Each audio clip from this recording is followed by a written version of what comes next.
On parle de C'est arrivé près de chez vous. C'est les 30 ans en plus, parce qu'il est sorti en mai, t'es allé à Cannes. Fait que le mois de mai, c'est souvent un anniversaire pour bien des films parce qu'il y en a pas mal que c'est la première. Ouais, c'est ça. Alors voilà, mais c'était pas prévu. C'était juste parce que j'avais envie de jaser de ce film-là. J'avais surtout envie de le revoir. Un film que j'ai vu peut-être à ma jeune vingtaine et qui m'avait tellement marqué et qui a marqué à l'époque. Je vais le mettre en contexte vite. Je vais vous demander votre rapport à ce film-là par la suite, mais c'est un film belge qui est connu en anglais sous le titre Men Bites Dog. Pourri. Un film réalisé par 3 réalisateurs, dont Rémi Belvaux, André Bonzel, qui lui est français, et Benoît Poelvoorde. Je le dis comme il faut? Poelvoorde. Ouais. Poelvoorde. Ouais, c'est ça. Je vais me tromper 100 000 fois, mais... Excusez-moi. Donc, triple réalisation. Ces gars-là, ils ont fait un film. C'était des amis. Ils ont fait un court-métrage, les 3 ensemble, que je m'étais dit, hey, je vais l'écouter, c'est juste 12 minutes. Je l'ai pas fait. Mais ça s'appelait Pas de C4 pour Daniel. As-tu vu ça? Non. C'est revoir ça? Ben, je l'ai pas vu. Mais c'est les mêmes gars 5 ans avant. Un 12 minutes, qui est un film, puis dans le titre, là, C4, je suis allé lire, c'est comme l'équivalent de leur T4. C'est comme, c'est un peu ça, c'est comme un licencement. Là. Pas de C4 pour Daniel. C'est comme un film à la manière d'une bande-annonce. Fait qu'on voit déjà peut-être leur volonté de faire d'avoir un squelette précis, d'avoir un style. Et c'est plus à la manière justement d'un film d'espion. Je pense que c'est la bande-annonce du 2, comme s'il y avait eu un premier. Fait que c'est comme la bande-annonce de la suite d'un film connu, fictif. Fait que bref, c'est ça. Là, dans celui-ci, c'est un faux documentaire, un mockumentary, un documentaire qui était pas tant... Ben oui, ça se faisait avant, mais maintenant, c'est plus courant. Là. On est en 92, en noir et blanc, filmé en 16 mm, gritty, qui est une comédie noire. Donc, j'ai pas mal mis les bases. Toi, Joe, qui est un film culte, tu connais par cœur, tu m'as laissé un message il y a 2-3 jours sur ma boîte vocale, un message Facebook dans Messenger où il reprend une scène complète du film. Wow! Ouais, je le ferai pas, là. Ouais. Donc, je voulais choisir un moment où tu allais être autour de la table parce que je savais que c'était un film très important pour toi. OK. Ah, c'est pour ça, oui. Ouais, ben non, mais... Ah, j'adore ce film-là. Tu l'as vu quoi? J'ai vu, je vous disais, une dizaine de fois. Ça m'a vraiment obsédé. En plus, en le réécoutant, encore une fois, je me suis vraiment rendu compte, bon là, je vais pas commencer. On a fait un projet à un moment donné, moi puis Max, puis c'était pas mal influencé par ce film-là, là, on s'entend, puis c'est pour toi, c'est bon, ce film-là. C'est une question que je me pose des fois. C'est bon... Tu sais, fucking... comment ça s'appelle? On vient de faire... Speed? Speed, on sait pourquoi c'est bon. Ouais. Parce que... Mais ça, c'est... Je sais pas. Puis je veux pas le savoir. Ouais. Mais je sais ça. Mais vraiment, c'est le charisme de Benoît Poelvoorde qui est dans son élément complètement, puis il sera jamais autant dans son élément après. Ouais. D'ailleurs, il y a une pièce de théâtre qui a été faite par Rémi Belvaux aussi, je pense. C'était une pièce de théâtre où lui, il fait un monologue pendant genre 1h30. Oui, pas longtemps après. Ouais. Puis j'ai écouté sur YouTube. Je veux dire, c'est pas drôle, c'est pas noir comme ça, mais c'est un talent, une présence absolument incroyable.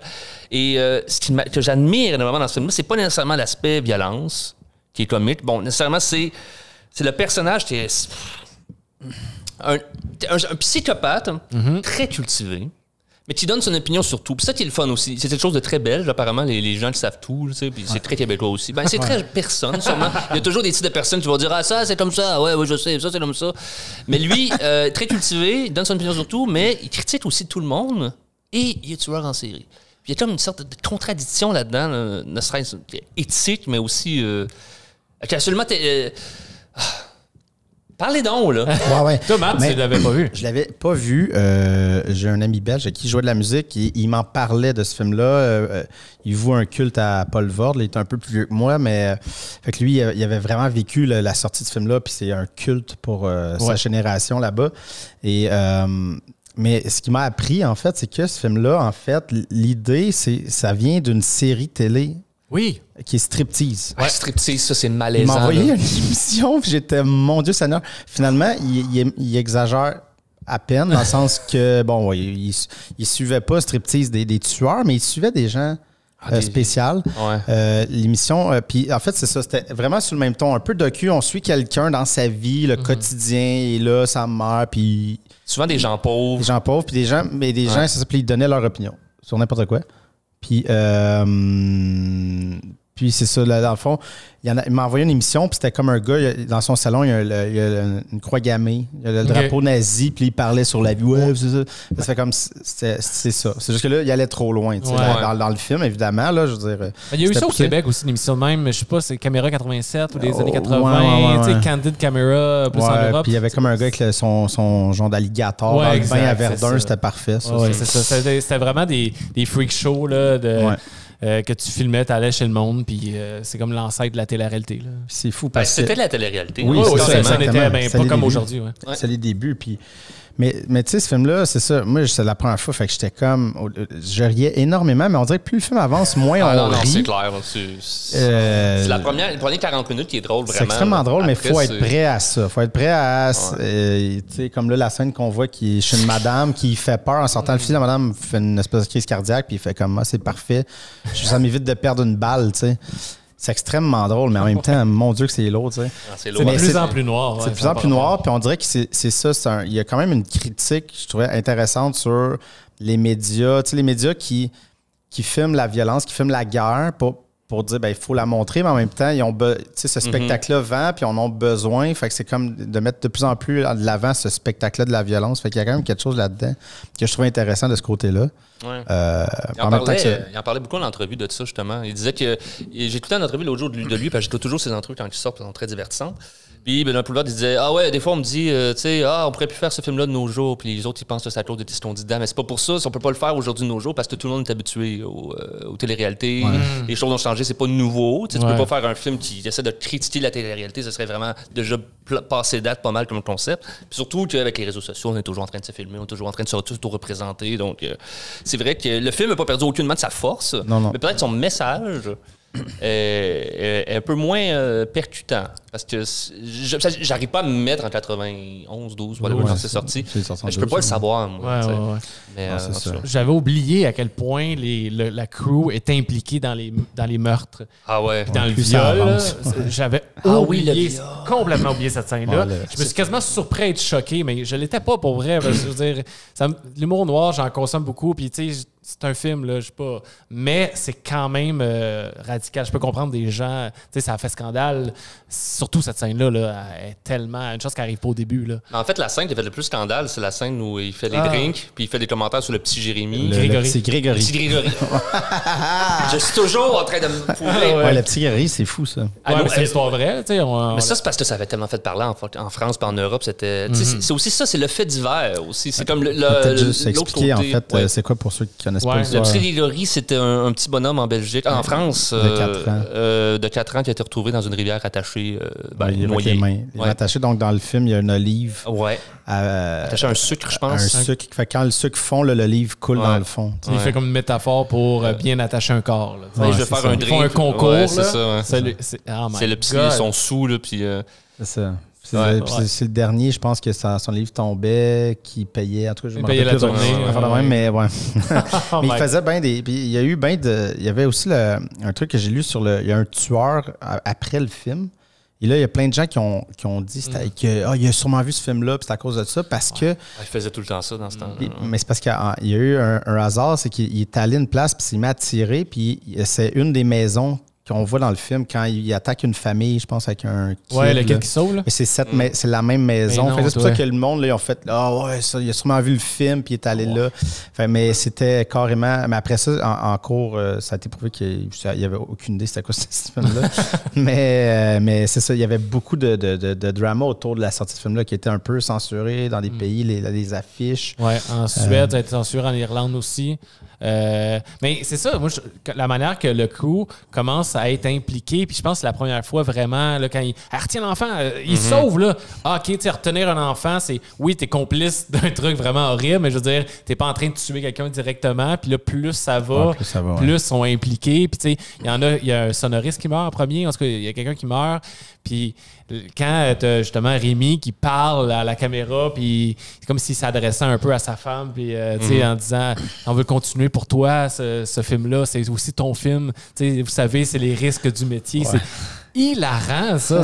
Mais pour des gens, ça pourrait tellement pas être drôle, mais moi, ça me fait vraiment rire. Là. Ben c'est ça aussi, ta critique, là, c'est comme quand, mettons, pour l'émission Striptease, là.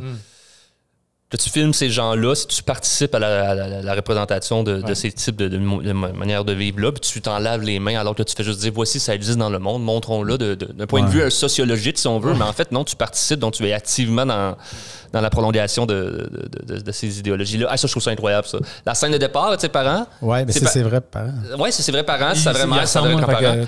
Mais c'est en plus, ils savaient pas, au début, la première scène, ils pensaient pas que c'était un film, ils jouaient un personnage. Là, quand tu le vois, puis il est comme juste normal, puis ils parlent de lui quand ils sont là, leur accent est incroyable. J'adore les accents belges. C'est un peu en train de disparaître, apparemment. C'est son vieux aussi, ces personnes-là. Ils évoluent, mais c'est beau. C'est ça qui ajoute vraiment au film. Ouais, le côté réaliste, puis vers la fin, quand il est en prison, puis sa mère va le voir, je sais même pas à quel point elle était au courant, encore une fois, que c'était vrai. Elle est trop bonne, hein. On dirait qu'ils ont juste dit « Je suis en prison, maman. » Pour vrai, je pense que c'est ça, parce que ce qu'elle dit, c'est « j'y crois pas, c'est sûr qu'il y a une erreur, quoi que ce soit. » Mais tu sais, c'est pas une actrice. Fait que pour que ça sonne vrai, j'ai l'impression qu'ils ont dit après le tournage. Ben, c'est parce que je pense, ça, c'est pas sûr. Ça, c'est après la scène d'hôpital. Ça a peut-être pas été tourné. Ouais, dans la scène d'hôpital, elle est tellement ridicule, cette scène-là. Avec le vieux monsieur à côté là, qui chante sa toune. Puis, c'est terrible. C'est terrible. Mais moi, je me rappelle même plus c'est quand, parce que ça fait un petit bout qu'ils ont écouté, mais quand le Sandman il meurt, le Réal le kick pas, maintenant. Il kick. L'autre dit arrête, c'est comme ça que ça commence, puis après tu y prends goût. C'est ça, je trouvais ça malade. Mais d'ailleurs, c'est comme dans l'espèce d'usine désaffectée, là, un peu, là, genre avec plusieurs étages. Là. J'ai adoré le fait que le sonoriste, justement, le perchiste, c'est pas à la même place que le caméraman. Le jeu de son, c'est très cool. T'entends super fort quelqu'un qui est loin, que tu vois pas, en fait. Puis t'entends vraiment pas fort Paul Vord qui est à côté de la caméra. Ça, c'est vraiment intéressant. Ça rend c'est dynamique, c'est brillant de jouer avec la technique. Ça, c'est qu'un quoi après quelqu'un. Il cherche, en tout cas, c'est plus trop. Il se fait tirer par des Italiens. C'est ça. Il court après. C'est le bout qui fait le poème aussi, je pense, non? Le pigeon, là. C'est pas c'est pas loin. C'est pas longtemps après, Mais c'est ça. Il demande, peux-tu juste avancer, me dire s'il est là, tu sais, puis la caméra s'avance, puis zoom sur quelqu'un qui est en train de le tirer, tu sais, c'est... Oh my God, mais ils ont vraiment du guts d'avoir poussé leur idée au bout, là. Ils sont allés au plus loin qu'ils pouvaient aller avec J'ai l'impression que si tu fais ça, faut que tu le fasses pour vrai. Tu y vas au bout. Sinon, si tu le fais à moitié, il y aurait quelque chose qu'on... Mais sinon, si tu fais à moitié, tu fais juste faire une parodie de striptease, mettons. Ouais, c'est ça. Fait qu'il faut que tu si tu veux passer ton message, j'imagine qu'il faut que tu ailles plus loin. Puis, tu sais, dans le film, ils parlent, il manque de budget, puis je vais vous aider, il manque tant d'argent, tout ça, mais c'était vraiment ça. Là. Le tournage a été quand même long. Ouais, sur quasiment 2 ans. Au-dessus d'1 an. Parce que justement, il n'y avait pas le financement. Ils ont fait ça avec rien, là, tu sais.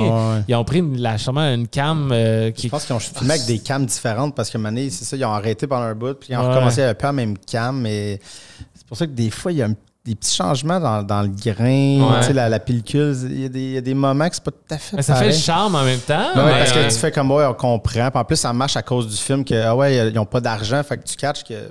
Le débalancement de l'image, c'est comme on dirait que ça fait partie de l'histoire, mais c'était la réalité. Il n'y avait pas d'argent. Ouais. Puis tu sais, les faux documentaires, avant ça, il n'y en avait pas tant que ça. Il n'y en avait pas beaucoup. Il y avait eu Cannibal Holocaust qui avait fait vraiment parler, là, que les gens pensaient vraiment que c'était vrai. Je m'en étais noté une coupe. Un film d'anthropologie, un documentaire de recherche sur des vieilles, des tribus. Là. Des tribus, oui, exact, que j'ai pas vu. Il y avait Spinal Tap, il était avant ça. Oui, exactement. Spinal Tap, Zelig, tu sais, Woody Allen l'a fait un peu. C'en est un. Puis après ça, évidemment, Blair Witch Project, Borat. Là c'est plus courant. The Office. Après, c'est juste ça. Ça a été que ça, mais là, c'est bien avant la grosse mode. T'sais. Moi, ce que j'aimais, c'est que quand tu dis, genre, le financement, ça a été fait à long terme, puis ils l'introduisent bien dans le film. J'adore la scène où il dit, genre, que c'est lui qui va lui donner l'argent pour continuer le film. Genre, puis sa face, là, toute fière. Je vais vous donner l'argent pour continuer. Merci. Écoutez. C'est comme s'il faisait un mécène, genre, qui donne l'argent à des beaux artistes, mais en fait, c'est lui le centre. Ouais, c'est ça, c'est parce qu'il veut continuer à être la vedette. Il veut continuer avec la vedette. C'est une énorme ego. Moi, les meilleures scènes pour moi, c'est pas nécessaire. Tout est bon. Mais encore une fois, c'est tous les monologues qu'il fait. Ça ou cette scène-là avec la madame. Ça, ne sait pas, ça. Ouais, c'est ça. Parce que j'ai essayé de fouiller, genre, j'ai pas trouvé en info. J'étais comme. C'est comme si tu vraiment une ancienne on- stripteaseuse ou prostituée comme qui ont pogné. J'étais comme. Parce que On c'était dirait que quelque c'est chose de quelqu'un que tu tellement. connais, là, tu sais. Ouais, c'est ça, exactement. parce C'est que- juste weird parce que dans cette scène-là, il parle avec elle puis il dit t'as eu des problèmes avec un gars. Il dit il y en a plus maintenant de visage. Tu sais, il fait des blagues de même. Puis elle regarde comme elle a pas l'air trop Puis de le téléphone comprendre. sonne sûrement pour vrai. Ouais, aussi, ouais, non, là. c'est sûr, Elle hein. pogne, elle répond. Parce qu'elle regarde les caméramans quand le téléphone sonne. Genre, le téléphone sonne puis elle est comme. Puis elle dit ok, je vais répondre. Mais oui, t'as raison, les monologues. Les monologues sont surtout, parfaits. bon, celui Ouais. sur l'urbanisme. Puis, Mais c'est ça, il est cultivé. Puis il Ouais. donne son opinion sur tout. Mais là, fou. c'est drôle parce que dans ce temps-là, là, on est après la deuxième guerre. On est toujours après la deuxième crise de guerre. Mais je veux dire, l'art, la bourgeoisie et l'humanisme, c'est-à-dire, c'est ça le grand art pour la bourgeoisie. Tu sais, il donne des cours de piano, il est vraiment strict, il va dans une galerie, il fait. On dirait qu'il peut se faufiler partout dans les sphères sociales. Tu sais, il peut donner des commentaires sociaux sur tout. Genre, les vieux pauvres, ça, je connais pas. Radin, oui, hein? Les pauvres, non. Puis, il a dû improviser une grosse partie. là. mais c'est génial. clair. Parce que c'est, tu sais, tu en as parlé, mais c'est la naissance de Paul Vord, c'est son premier long métrage. C'est un charisme, là. C'est un charisme fou. Après ça, justement, la pièce que tu as parlé, je sais même pas si on a enregistré quand tu l'as dit, mais ça, il a fait une pièce genre un peu monologue. Puis il était même pas sûr qu'il voulait faire ça dans la vie. Il s'en allait comme dessinateur. Ouais, BDS ou quelque BDS, chose. Là, ouais. un truc comme ça. Puis, tu sais, maintenant, aujourd'hui, même s'il a pas fait des gros films, c'est un non, grand mais acteur quand même. C'est une star, là. C'est une star en France, En dans la francophonie. là. En Belgique, c'est. En Belgique, c'est sûr. Mais tu sais, moi, je sais pas si vous avez. Là, petite parenthèse, mais le film Au Poste, tu l'as vu? Ah toi? ouais. C'est Ouais, ça, faut que je l'écoute, écœurant. c'est sur ma liste, Mais sur tu sais, ma ça liste. repose beaucoup sur les deux acteurs, dont Benoît Poulvord, mais son charisme est incroyable. Tu sais. C'est dommage que. Ben, je sais pas si c'est dommage, mais j'ai regardé un peu sa filmographie, puis il n'y a pas tant de films qui m'intéressent. Ça a l'air d'être. Non, un c'est peu souvent des rat- films populaires. Ouais. Tu sais, il fait 2 films par année, là. Mais là, j'ai commencé hier. J'ai pas fini Le encore. Grand Bain. J'ai pas vu ça. Grand Bain, c'est vraiment bon. Ouais, Est-ce que vous vous souvenez de Catherine. Full Monty, le film ouais, british ouais. là, de qui danse? Et les- C'est la même chose dans la piscine. Mais les personnages sont vraiment attachants. on avait c'est vu la vrai, bande-annonce on avait- ensemble. Oui, ça mais m'intriguait, c'est- ça, ça énormément. m'avait Le vraiment casting engageant. avec Philippe Catherine. Mais moi, Philippe j'étais Catherine, c'est le meilleur du film. mais moi, j'étais comme Philippe Catherine, Paul Vord ensemble, ça va être assez oui. fucked up sur le Ben, Paul tournage. Vord, mais- il joue un personnage qui est plus un dick, là, un gros dick. Là. Il faisait penser à mon père. Non, t'as beau. Non, mais attends. C'est 2 affaires coupées parce que mon père, c'est pas du tout un dick. C'est juste qu'il est vendeur de piscine dans le film. ok, Tu sais, ouais. Mon père, il vendait des piscines. Je veux dire que. Oh, ouais. Il t'en était aussi. Ah, Ouais, c'est c'est ça. ça, mon père. Ah ouais? Ah ouais, on a jamais parlé. Oh, wow. Classe moyenne basse, hein? Oh, non. Mais oui, non, mais exactement. Puis moi, j'ai commencé à écouter le Podium. dick, Podium. Pas Dion. Podium, ah oui, Podium, il est bon Podium, là-dedans. Yann Moix. Ça, c'est avec- quand il imite. Claude François. Claude François. Parce Ouais, que pas il- pire, Podium. Il est Pas pire. super bon là-dedans. Bref, tout ça pour dire que ça repose beaucoup sur lui, le film, puis il livre incroyablement bien. Ouais. Puis pour moi, on dirait que c'était quasiment comme un orange mécanique Hey, de la Christ, nouvelle ah. génération, tu sais, de Ah, ouais. la nouvelle génération dans le nouveau style, tu sais, mais Ouais, c'est l'espèce de le regard sur la violence dans leur époque, mais avec tout un côté sur tu sais, parce qu'il y avait toute la musique classique. Il y avait quand même tu sais, une espèce il était quand même un peu cultivé où il était entouré d'art dans Orange Mécanique. Là, ben, t'as le parti. Il y a plein de similitudes. Les deux ont choqué et été censurés. Fait qu'il y a comme quelque chose. Là, c'est comme si. Ouais, c'est vrai, ça. Le psychopathe et mais en même temps cultivé, instruit. C'était pas pendant tout ça dans les années 60, les tueurs en série. Tu sais, c'était pas des gens vraiment instruits. Mais après, Hannibal Lecter était vraiment le symbole de l'homme. Puis parce qu'en plus, tu sais, souvent, quand on parle de tueurs en série, là, surtout le vieux profil, là, comme tu dis, dans les années 60, c'est le temps comme la mère super absente, méchante. Ouais. Là-dedans, la voix est super aimante. Vraiment, oui, Fait que c'est ça. C'est là que ça pète parce que tu C'est vois, sa ça. famille, dès le départ, c'est comme. Ouais, puis Ses grands-parents, sa Ils mère, sont sweet, ils sont c'est super des amours. Ouais, Puis là, ouais. lui, il est comme, ah ouais. Puis là, il ça vient de- commence il quasiment gentil avec avec ça. eux autres Le aussi. film commence quasiment avec ça au Ouais. début. Puis, mettons, tu sais, c'est un genre d'introduction là, Qui parle des- semi-générique. Là. Non, mais c'est un genre de générique là, de montage accéléré ouais. de coups de gun Ouais, qui mais arrive, ça, c'est- ouais, qui après- arrive peut-être à 4 minutes, 5 minutes. Puis tu fais comme, OK, ça va être ça le film. Tu auras un avant-goût de. Ça va être beaucoup de trucs graphiques. Tu sais. Mais d'ailleurs, ce premier. Ce montage-là, c'est-tu. Le premier qu'on voit, les montages de meurtre, ça, c'est tout de suite après qu'il parle aux enfants dehors, qui Oui. étaient clairement juste là. C'était Oui. pas des acteurs. Non, Là, tu sais. non, non. Puis là, il ouais, prend le ouais. gun. Ça que je trouve que c'est une scène fantastique. Il prend le gun, il met l'affaire au bout, puis il vise, puis il pointe direct dans le front, le petit gars. Le petit gars, puis il est comme, oh, c'est intéressant. Puis là, ça coupe. Pow, pow, il tire des vraies personnes. Ah, man, c'est... Ouais, c'est très bien monté. C'est comme.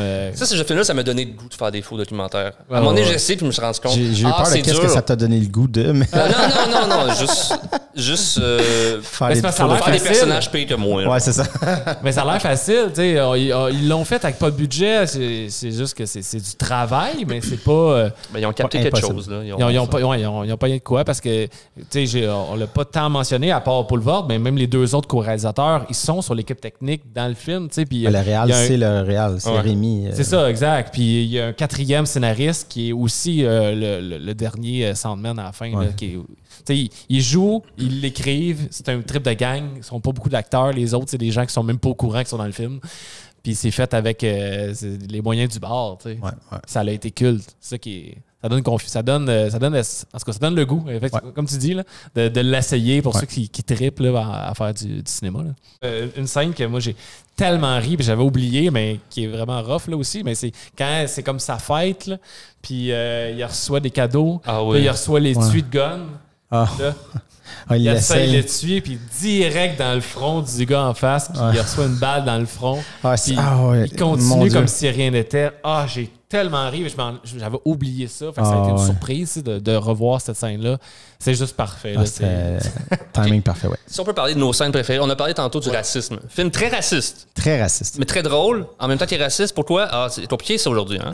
Mais je vais vous expliquer. Il y a une scène où il tue un veilleur de nuit sur un terrain parce qu'il va aller enterrer des cadavres. Un veilleur de nuit noir. Puis, il est très raciste. Il est profondément raciste, mais en même temps, il y a de la sympathie dans son racisme qui est très réaliste. La personne hautaine, genre, tu sais, il tue puis il est comme un veilleur de nuit noir. Pourquoi est-ce qu'il l'habille en jaune si on ne peut pas le voir? Parce que c'est comme s'il pense qu'on choisit un noir parce qu'ils ne veulent pas que personne ne le voit dans le noir. Ouais. Après, tu sais, tu dis déjà, ah ouais, mais il veut pas le toucher, mais on ne dirait pas pourquoi il veut pas le toucher. Ouais. Mais qu'est-ce qu'il split, c'est comme, il y a comme une grande sympathie quand il dit genre, tu sais, ils s'entendent très bien avec les animaux, hein. Puis là, ça va dire, d'habitude, ils sont entourés de molosses, les noirs. Mais qu'est-ce qu'il veut dire? Il donne dans un ton genre, ah, c'est intéressant, ces gens-là, c'est intéressant, puis il donne dans un... Ah, c'est moi, tabarnak. Ce que je veux dire, c'est qu'il fait semblant de donner des faits qui sont très intéressants sur leur culture, mais en même temps, qu'est-ce qu'ils les animalisent complètement. Éventuellement, ils demandent de... Bon, ça, on va pas... Écoutez la scène, mais moi, je dis pas que c'est moi. Une autre affaire vraiment fantastique. Tu sais, quand il enterre, là, il enterre là, dans le ciment, puis là, il chiale sur la qualité du ciment, là. Tu peux être sûr qu'ils mettent beaucoup plus de sable que de ciment là-dedans, hein?